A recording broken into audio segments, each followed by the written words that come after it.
Hi students, this is another demonstration video to teach you how to use MLA formatting.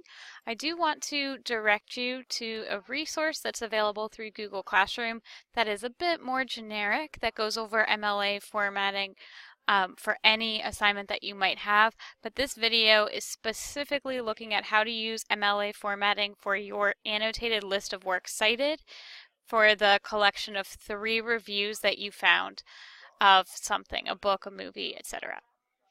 So first, this is the checklist that you can use anytime that you need to use a reference to format something in MLA, and you can use this for any class that requires MLA.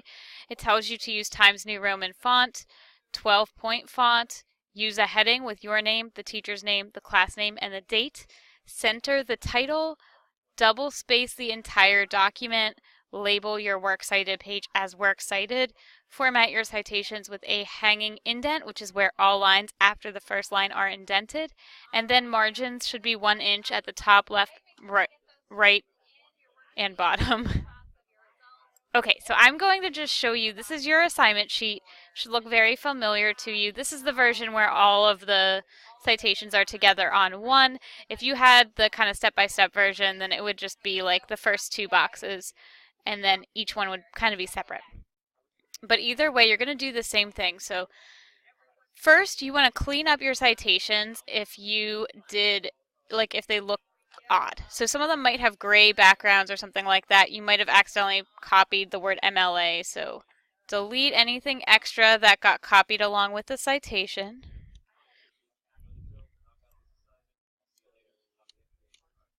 Okay, and then if you need to get rid of any highlighting or anything, if you go to the top and you click on the highlight color button and you select none, it will get rid of any highlighting that might have been copied along with it. And then if the text is like an odd color for some reason, you can just select the A with the black underlining or the colored underlining, whatever it is. And then if you select black, it'll change your font to black. Once you've done that, I'm just going to select the whole entire table just to make this super easy on myself. And we need to make it Times New Roman font. So usually Arial is what it defaults to. You'll see the font up at the top of the Google Docs window, right underneath the title of the document. So if you bring up this menu, there's where you will select Times New Roman. And then right next to it is the font size. Right now it disappeared because I must have things that are different sizes selected, but you just want everything to be size 12. So far, so good, pretty easy.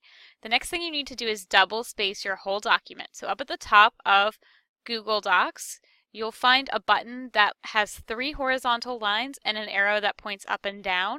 And if you hover over it, it will say line spacing. Now you might, I'm just going to show you, if you have a small window to work with, the toolbar shrinks a little bit. You guys see that?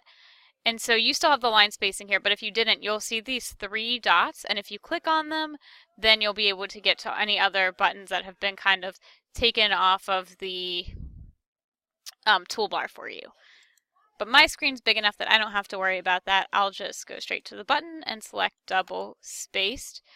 And then the last thing that you guys need to do, and this is only for the citations. So the review that you wrote in your last box, that's fine the way it is. Your summaries are fine the way they are. Obviously check them for grammar and spelling, punctuation. But each one of your sources, to make them MLA, you need a hanging indent. So select the whole thing. Actually, just select everything after the first line. It'll be easier this way. So select everything except for the first line, and you guys should see at the top of the document there's like a ruler, it looks like. And it'll have a blue rectangle and a blue triangle. You want to select just the triangle and drag it 1/2 inch in. And if what happens to me happens to you, where the whole citation got indented, you just need to select the rectangle and move it back to where it was.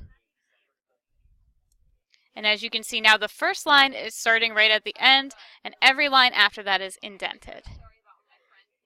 Okay, and then you just want to do the same thing with source number 2 and source number 1. So I'll show you a couple more times just so that you can remember. It's a little tricky. select every line except for the very first line of your citation. And then you want to try not to select the rectangle, but if it's too tricky, especially if you're on a trackpad, just move the whole thing over 1/2 inch, and then you can select the rectangle and move it back to where it was at the beginning.